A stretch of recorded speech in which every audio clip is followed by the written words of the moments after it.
morning, everyone. My name is Jolene Rojas. I'm here with my partner, Laura Sepúlveda. This is a video for Applied Linguistics. Today, we are going to learn about languages and dialects. Along with physical characteristics, cultural difference, language contributes to define nationality. Even when people live in the same country or in the same nation, people may speak different. The truth is that everyone speaks a dialect. American English, British English, and Australian English. They are national dialects, but there are even some regional dialects. Anyone who speaks a dialect speaks the English languages, and the only way to do it is using by one of its dialects. So first, we have to know what is a language and what is a dialect. A language is a system of communication consisting of sounds, words, and grammar. A dialect is a regional variety of language distinguished by features of vocabulary, pronunciation, and grammar. So what is a social dialect, or what are social dialects? A social dialect is characteristic from your nationality, your region, your gender, your socio status economic. So, a social dialect may differ across ethnic groups, age groups, socioeconomic groups, as I was saying. And for example, in the United States, we have white American community and we have black American community. It means black American people speak in one way and black American people speak in another way. Okay. Different dialects or different languages. What is it? What is it? So the Romance languages developed from the regional dialect of Latin spoken. So in different part of the Rome Empire. So these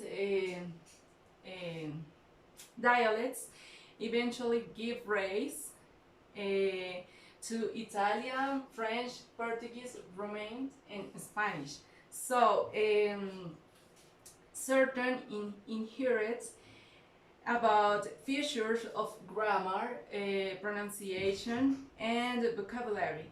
Also, they can be influenced by nationalistic and religion attitudes. So, for example,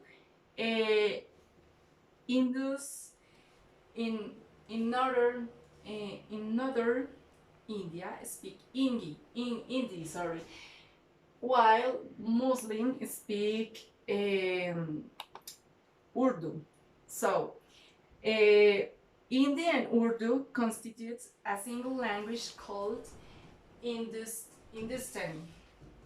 And the two varieties require only a single grammatical description and will become increasingly differentially as did the Romance languages.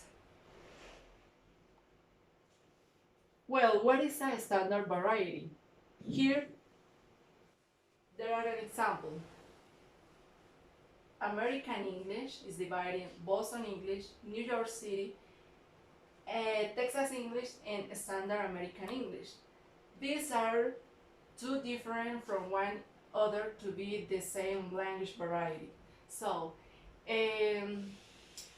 that is used by governments, in the media, in schools, and for international communication. There are different standard variety of English in the world, such as North American English, Australian English, and Indian English. We could identify as standard the variety used by a group of people in their public discourse, like a newspaper, radio broadcasts, political speeches, college and university lectures, and so on. In other words, we could identify as standard the variety used for certain attitudes or in certain situations. I mean, we could identify as standard the variety that is undergone a process of standardization during which it is organized from description and dictionaries and encouraged in such reference works. Sorry. So, is there a right and a wrong in English usage? Is there a right or wrong way when we write or we say something? And what about matters of grammar? It helps to think that grammar is how the language is organized and how it behaves. From a linguistic point of view, there is no basis for preferring the structure of one language variety over another. So, as a conclusion, there is no one only way of saying, of writing one thing. To illustrate this, we have something called ungrammatical sentence, and there are a set of rules that we have to follow in order to avoid it. For example, never ends a sentence with a preposition, and never begin a sentence with and or but.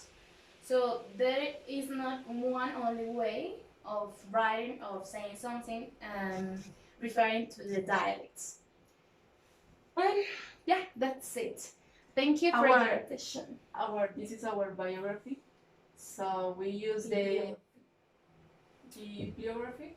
We use the language structure and used by Edward Finnegan. And most of the information that you're going to learn here in this video is taken from the book by Edward Finnegan and called Language is Structured and Used. Another side of internet.